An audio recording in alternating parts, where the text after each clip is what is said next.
This is the Yamaha DM3. This was released last year in 2023. This was to rival portable digital mixes for very portable situations, studio situations, small band situations that include maybe 2, 3, 4 vocalists, drum set, guitars and keyboard. Also in a live situation. One of my small churches, my church actually in Guyana, reached out to me in one of their small parishes that they needed a small portable mixer for their church, or they just needed a digital mixer for their church, and they were trying to do a little bit of an upgrade. Digital mixers have changed over time. The very popular digital mixer was the X32 that was used for churches, and other digital mixers that came out for that price range started popping up over the years, included the Allen&heath Q24 and Q32s, which I have used. The Behringer X32, that was the main, digital mixer for churches, and then you had the Midas M32, which kind of felt a little bit more premium and more stronger, and also had the Midas preamps, which a lot of people seemed to like better. And then smaller compact digital mixers started coming out from the X32 line. You had the X32 Compact, the X32 Producer, and then you had the X32 Rack, and you also had the XR.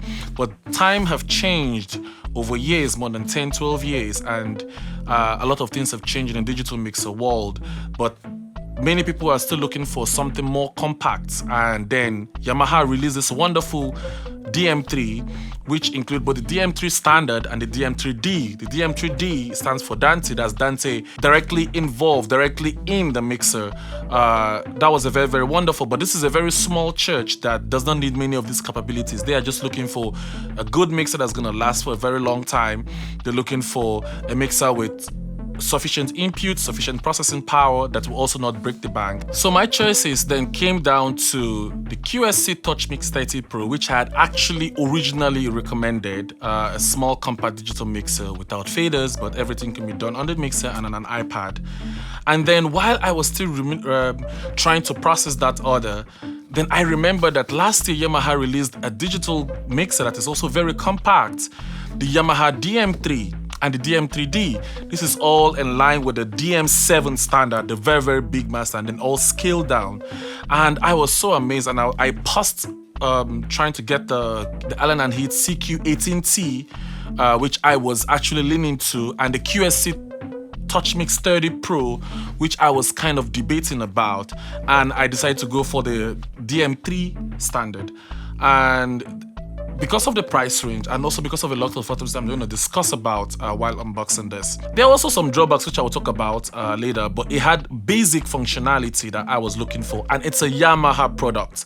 That was the most important thing what I was looking for. It's a Yamaha product. It's gonna be it's gonna last for a very, very long time until they are ready to upgrade to something bigger when they grow and when they become bigger. But it's a Yamaha product, and Yamaha product, you get support in case anything happens to it. In case anything happens, there are also parts for it, compared to Behringer product, which we have all known in the audio world. If something happens to Behringer product, you are on your own. You gotta go sort it out by yourself. Getting to Behringer support, it's like, I don't know. It's like making an appointment to see the President of the United States. One of the hardest things ever. That was why I decided to go for this. I would have gone for the Allen&heath CQ18T, but the lack of faders was actually what held me and drew me back a lot. But I just want to open this, and I want to look at it, discuss it with you, talk about my initial impressions of this particular wonderful Yamaha product that made a lot of us, shocked and wowed in 2023. Okay. The power cord, which I think is very weird, because one thing that always breaks in a digital mixer is the power. And they come up with this type of power, which is, this is one of my biggest fears. When I was researching on this mixer, this is one of my biggest fears, because if this breaks in a country like Guyana, how are you gonna get this? You have to order this. But anyway, let's keep going. What do we have? Yes, the rest of the power, the manual. It comes with a free Cubase AI. I've heard about VST rack elements. I don't use Cubase. I use oh shit, please block the access code. I use Ableton all the time. I'm not so much of a Well, this seems to be light, to be honest. And that's it. Such a beautiful, pretty mixer. Yamaha faders, very, very wonderful. Yamaha faders are very responsive, very quick, very fast. Yamaha is known for very good products. So first, at the first glance, what are we looking at this mixer? It has 8 faders plus the main fader. It has input knobs for input 1 to 8, input 9 to 16, effects and monitor outputs. It has about 8 outputs, including the main left and right. I wish it had 8 outputs and then the main left and right. Custom 1 to user-defined keys, record stop, the home button, which is very, very wonderful. Whatever you are, wherever you are, you press home and it goes all the way back. Of course, your phone's knob, your headphones, your USB for I don't know if this does multi-tracking, I cannot remember, but for recording, playback, and I've heard you can also use this track to, I don't know if you can record multi-track, but you can also stream from this track. But anyway, and then the touch and turn knob, I love this knob. It's like a multifunctional knob. Whatever you were doing, you can just use this knob and this can do anything on your particular page. So let's turn to the back. Let me just show you. Position it like this so we could see the inputs. So it has 16 XLR inputs. If you can see, it has 16 XLR inputs and 4 XLR quarter combined inputs. I wish they went with 8, but not so much surprise. This is a board that was made for budget purposes. 8 XLR outputs, which are Omni outputs. It has an Ethernet port, RJ45 port. You have a USB to host for your computer for multi-track and multi-track playback for live streaming, the power ports and the power. And that's it. Really, literally, that's it about the inputs on this. What else do I need on this input? I need a 6.35mm port for MP3 playback. I need that. It's a small mixer. It is for a small band. It's for a small live production. I need that. If that was, because now I'm gonna burn through 16 inputs already. That's one thing I needed. And from what I heard, this has only 2 effects. Why?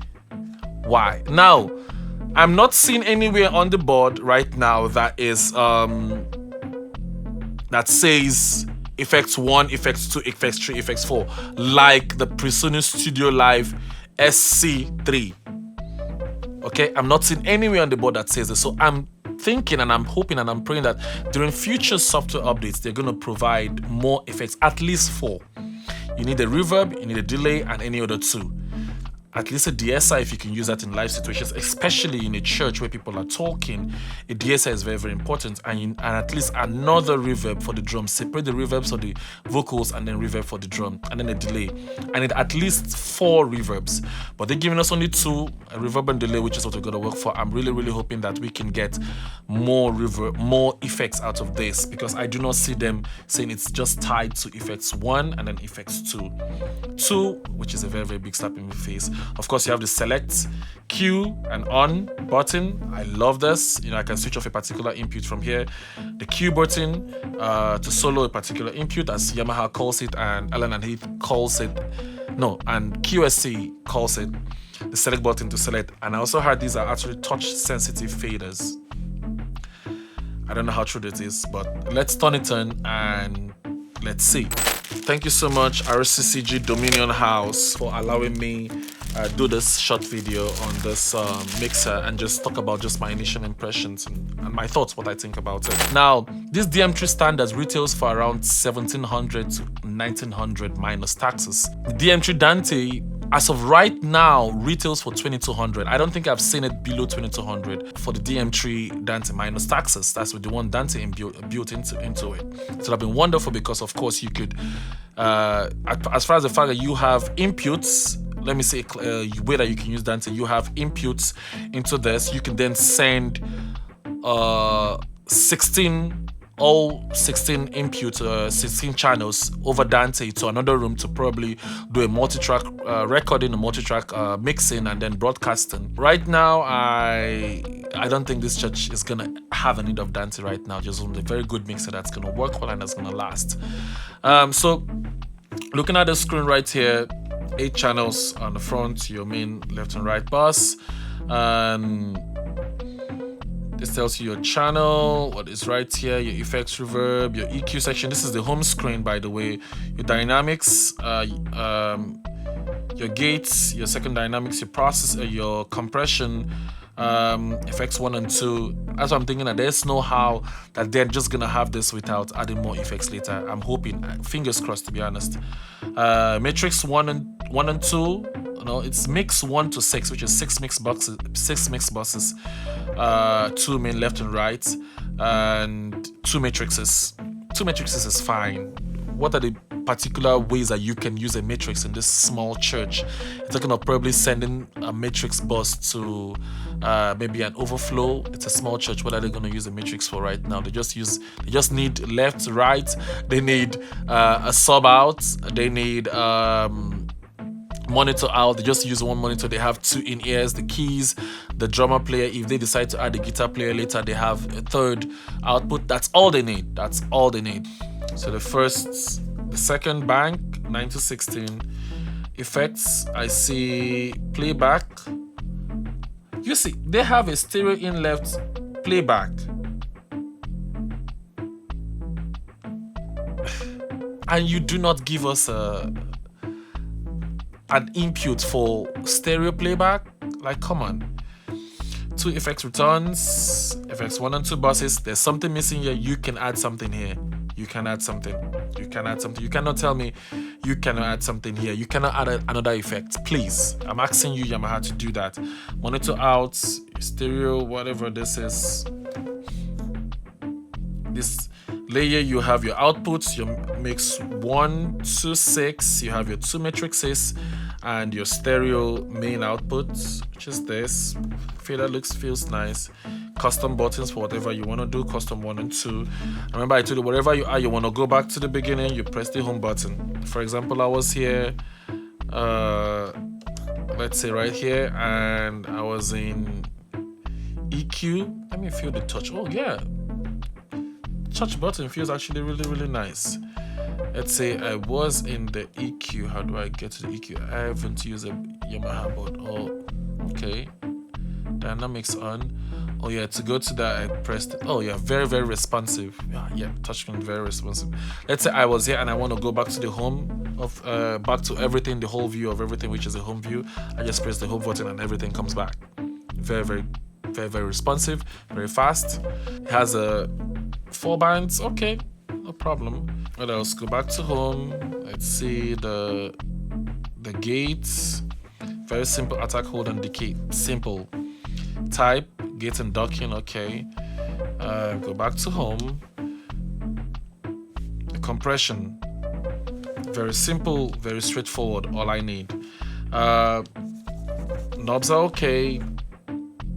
Faders responsive. Flying faders, that's what I'm looking for. Nothing lagging. This is already blinking because probably this is already set to the delay. Oh god, I need more. But yeah, this is it, and I think this is a very good mixer so far. As I've told you, the things I need, the things I wish Yamaha would add are the cons. No auxiliary jack inputs or MP3 input or 6.35mm inputs, which I wish I'd seen. Second thing, I wish that the main left and right was totally separate from the mix outputs, because I'm going to eat into the already 8 mix outputs I have. I wish that was completely different. I wish we had an SD card input. I wish we did have an SD card input for multi-track. Yes, I know we have this USB input over here, but I wish we did have an SD card input for multi-track. What else?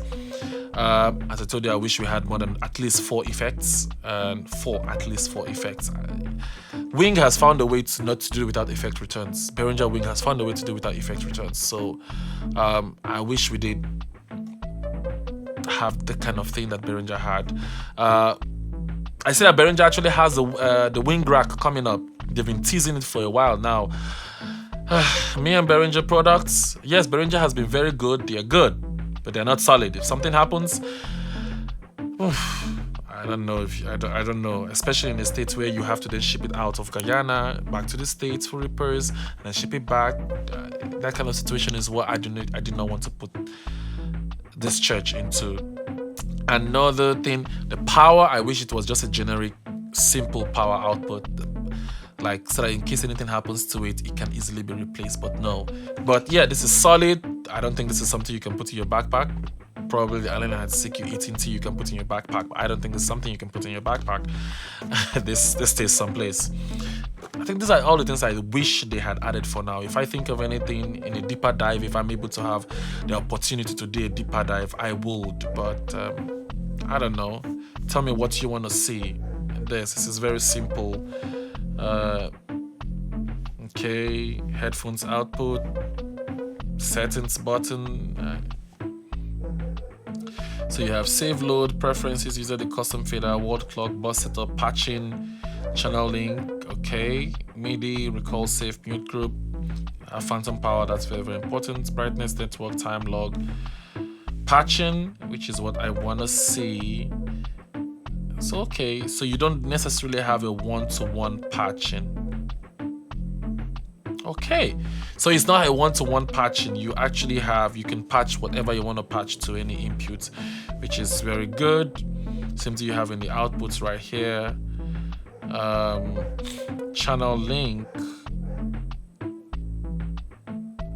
Okay, you can link, maybe you can link multiple channels. I'm not completely sure.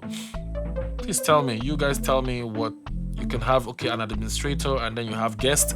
Perfect. And another important reason why I decided to go for this board, 96K. My God, a small board like this. I was so amazed seeing as back mixing the 96K in the Avantis, and you're seeing a small board like this having 96K. A small board like this, 96K. Why not? A board for about $1,700. Minus taxes, by the way. Minus taxes, by the way.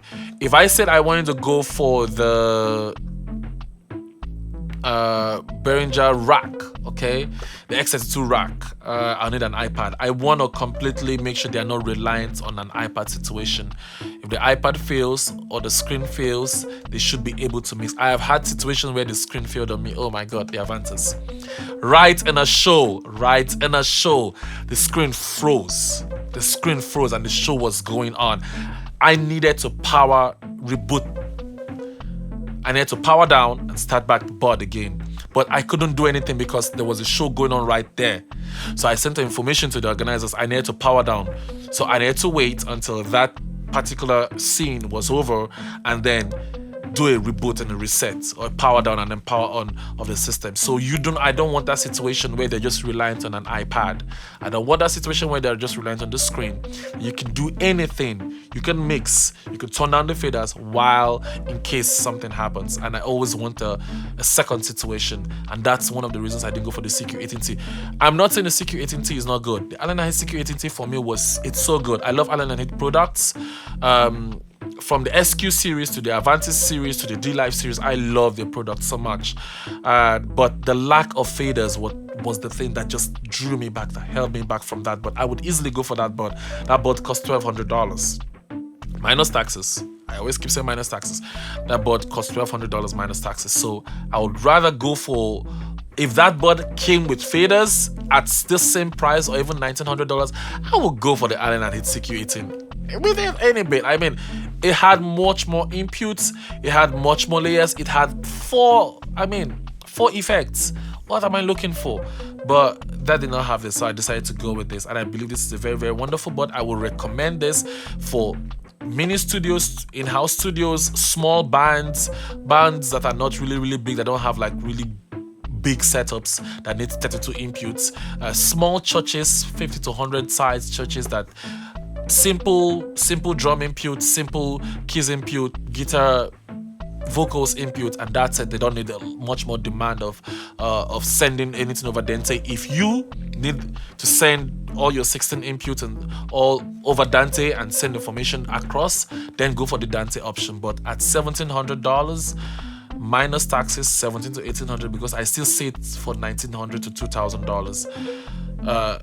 Minus taxes, I think this board is a steal, and I would definitely recommend this board. Ask me any questions. I will do my best to answer in the comment section. Like this video, share this video, comment, subscribe to my channel to see more videos probably about this board. And if you have any questions, please do let me know. Thank you very much. Peace.